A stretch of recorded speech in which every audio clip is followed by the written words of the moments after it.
SLST Bangla practice পেপারে সকলকে স্বাগত। আমাদের আজকের বিষয় আধুনিক বাংলা সাহিত্যের ইতিহাস। আমরা এর আগের দিন সাহিত্য সম্ভার থেকে বাছাই করা 20টি প্রশ্ন নিয়ে একটি ভিডিও মক টেস্ট দিয়েছিলাম। তাতে আপনাদের প্রচুর পরিমাণে যোগদান আমাদের উৎসাহিত করেছে এবং আপনাদের দাবি অনুসারে আমরা পরবর্তী এই ভিডিও মক টেস্ট নিয়ে এলাম। তো চলুন কথা না বাড়িয়ে আমরা আমাদের প্রশ্নে চলে যাই। আমাদের প্রথম প্রশ্ন, কতজন রত্নের বিরোধিতা করে বিদ্যাসাগর রত্ন পরীক্ষা রচনা করেন? 2 জন, 3 জন, 1 জন, 4 জন। অর্থাৎ রত্ন পরীক্ষা রচনা করতে গিয়ে বিদ্যাসাগর মোট কতজন রত্নের বিরোধিতা করেছিলেন? আমাদের উত্তর খ, অর্থাৎ 3 জন। এই 3 জন কে কে দেখে নেওয়া যাক প্রাসঙ্গিক তথ্যে। 1 হচ্ছেন মধুসূদন স্মৃতিরত্ন, 2 ভুবনমোহন বিদ্যারত্ন, 3 প্রসন্নচন্দ্র ন্যায়রত্ন। দেখুন প্রত্যেকের নামের সঙ্গে রত্ন কথাটি কিন্তু যুক্ত রয়েছে। তো এই 3 রত্নের বিরোধিতা করেছিলেন রত্ন পরীক্ষা রচনায়। পরের প্রশ্ন, কার লেখা প্রবন্ধ মন্ত্রের সাধন? বিনয় ঘোষ, সৈয়দ মুজতবা আলী, প্রমথ চৌধুরী, জগদীশচন্দ্র বসু। উত্তর ঘ, জগদীশচন্দ্র বসু। প্রাসঙ্গিক তথ্য দেখে নিন। মূল যে গ্রন্থ সেটি হচ্ছে অব্যক্ত। প্রবন্ধটি মুকুল পত্রিকায় 1305 বঙ্গাব্দে প্রকাশিত হয়। চলে যাচ্ছি পরের প্রশ্নে।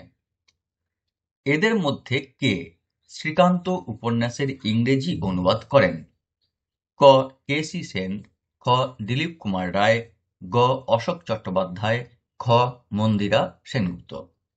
শ্রীকান্ত উপন্যাসের ইংরেজি অনুবাদ কে করেছিলেন? উত্তর ক কে.সি.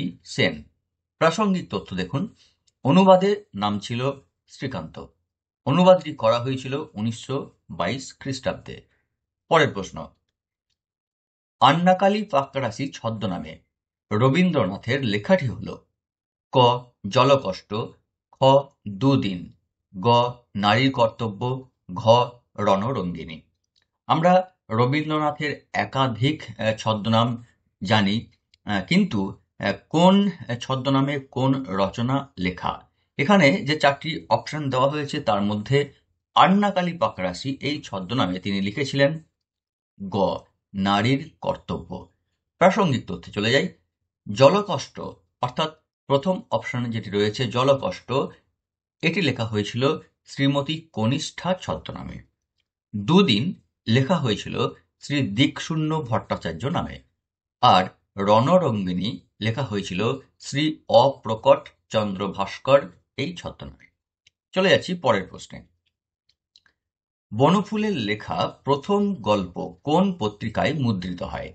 ক শনিবারের চিঠি, খ প্রবাসী, গ মালঞ্চ, ঘ প্রভাতী। উত্তর খ প্রবাসী। প্রাসঙ্গিক তথ্য দেখে নেব। প্রবাসী পত্রিকায় বনফুলের লেখা প্রথম গল্পটির নাম ছিল চোখ গেল। প্রকাশকাল 1329 বঙ্গাব্দ। পরের প্রশ্ন, প্রকাশকাল বেছে নিতে বলা হয়েছে সন্ধ্যা কাব্যগ্রন্থ 1929 খ্রিস্টাব্দ, 1939 খ্রিস্টাব্দ, 1925 খ্রিস্টাব্দ, 1927 খ্রিস্টাব্দ। সঠিক উত্তর সন্ধ্যা কাব্যগ্রন্থের প্রকাশকাল 1929 খ্রিস্টাব্দ, অর্থাৎ ক আমাদের সঠিক উত্তর। প্রাসঙ্গিক তথ্য, কবির নাম কাজী নজরুল ইসলাম। কাব্যের পরিচিত কয়েকটি কবিতা হল জীবন বন্দনা, তরুণের গান, ভোরের সানাই ইত্যাদি।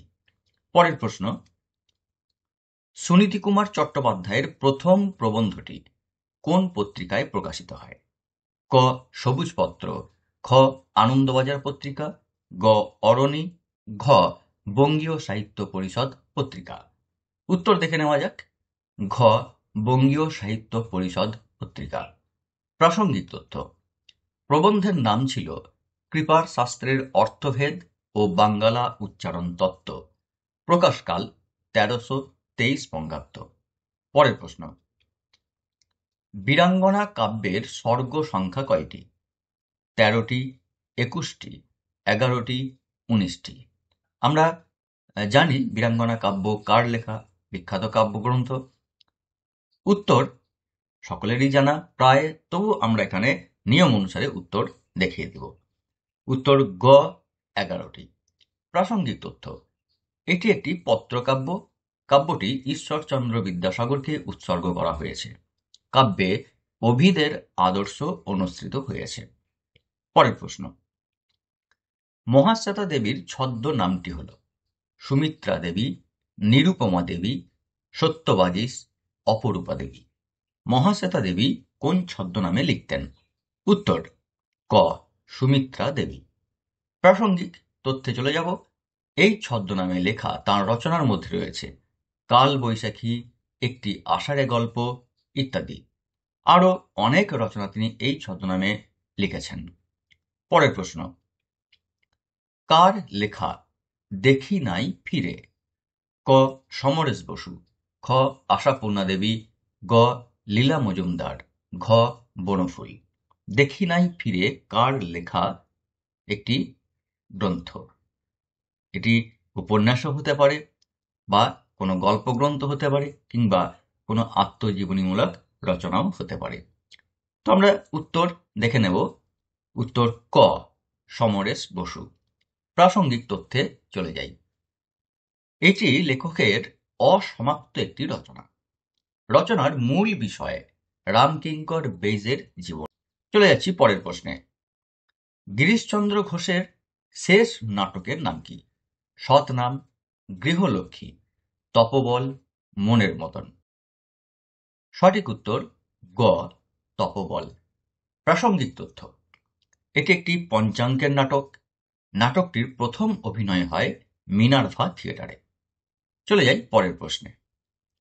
প্রাত্যহিক সংলাপীয় ভঙ্গির ব্যবহারে লিখিত গ্রন্থ হল ক নববাবুচরিত, খ কালপ্যাঁচার নকশা, গ টাউন কলিকাতার কর্চা, ঘ সুতানুটির সমাচার। উত্তর খ কালপ্যাঁচার নকশা। চলে যাই প্রাসঙ্গিক তথ্যে। সমস্ত গ্রন্থই, বিকল্পে দেওয়া সমস্ত গ্রন্থই বিনয় ঘোষের লেখা। গ্রন্থটি অর্থাৎ কালপ্যাঁচার নকশা গ্রন্থটি বিনয় ঘোষ ছদ্মনামে লিখেছিলেন।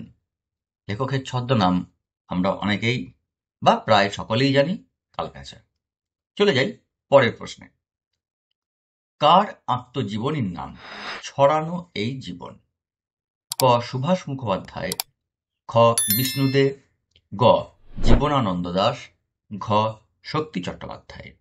ছড়ানো এই জীবন কার আত্মজীবনী? উত্তর খ বিষ্ণুদেব।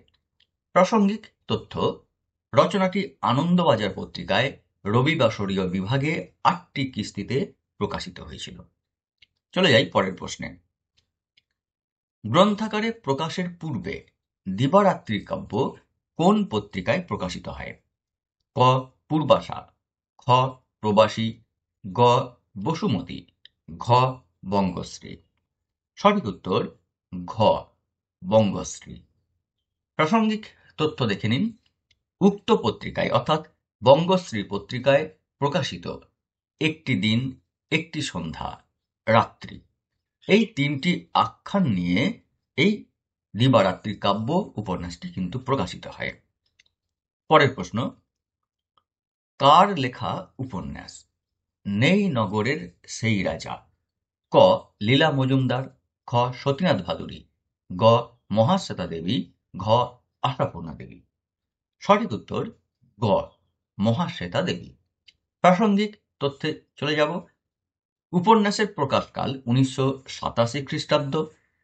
এই উপন্যাসে ওয়ারেন হেস্টিংসের সময়কালের কথা ধরা হয়েছে, এবং সঙ্গে আমি আরও জানিয়ে রাখতে চাইব যে এই উপন্যাসে ওয়ারেন হেস্টিংসকেই নায়ক করা হয়েছে। চলে যাচ্ছি পরের প্রশ্নে। ছদ্মনাম গ্রহণ করে প্রমোদ চৌধুরী প্রথম কোন পত্রিকায় লেখেন? ভারতী, সবুজপত্র, হিতবাদী, বালক।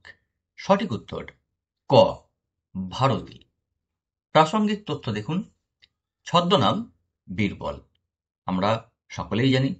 এই ছদ্মনামে উক্ত পত্রিকায় অর্থাৎ ভারতী পত্রিকায় 1902 খ্রিস্টাব্দে প্রথম প্রবন্ধ লেখেন প্রমথ চৌধুরী।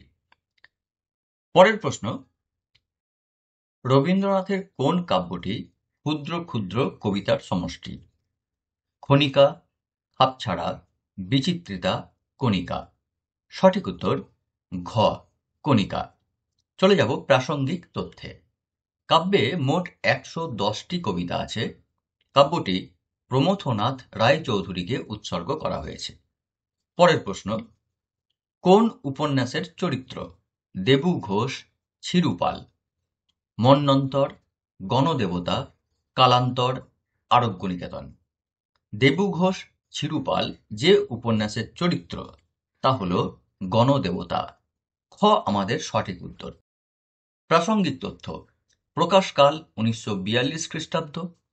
এই গ্রন্থের জন্য লেখক জ্ঞানপীঠ পুরস্কার পান।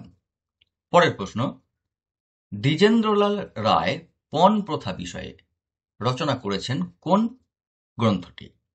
বঙ্গনারী, প্রায়শ্চিত্ত, বিরহ, একঘরে। উত্তর ক, বঙ্গনারী। প্রাসঙ্গিক তথ্য, নাটকটির প্রকাশকাল 1915 খ্রিস্টাব্দ। এই নাটকের চরিত্র দেবেন্দ্র, উপেন্দ্র, সুশীলা। চলে যাই পরের প্রশ্নে। আশাপূর্ণা দেবীর প্রথম গল্প প্রকাশিত হয় দেশ পত্রিকায়, বর্তিকা পত্রিকায়, শারদীয়া আনন্দবাজারে, প্রদীপ পত্রিকায়। আশাপূর্ণা দেবীর প্রথম গল্প কোন পত্রিকায় প্রকাশিত হয়? উত্তর গ, শারদীয়া আনন্দবাজারে। প্রাসঙ্গিক তথ্য, গল্পটির নাম ছিল পত্নী ও প্রেয়সী। প্রকাশকাল 1343 বঙ্গাব্দ। তো এই ছিল আমাদের আজকের 20টি প্রশ্নের সংকলন। আধুনিক বাংলা সাহিত্যের ইতিহাসের ওপর নির্বাচিত এই 20টি প্রশ্ন আপনাদের কেমন লাগলো তা কমেন্টে অবশ্যই জানাবেন। যদি ভালো লেগে থাকে তাহলে ভিডিওটিকে লাইক, কমেন্ট এবং শেয়ার অবশ্যই করবেন। সকলে অনেক অনেক ভালো থাকুন, প্রস্তুতি চলতে থাকুক। সকলকে অনেক শুভেচ্ছা জানিয়ে এখানেই শেষ করছি।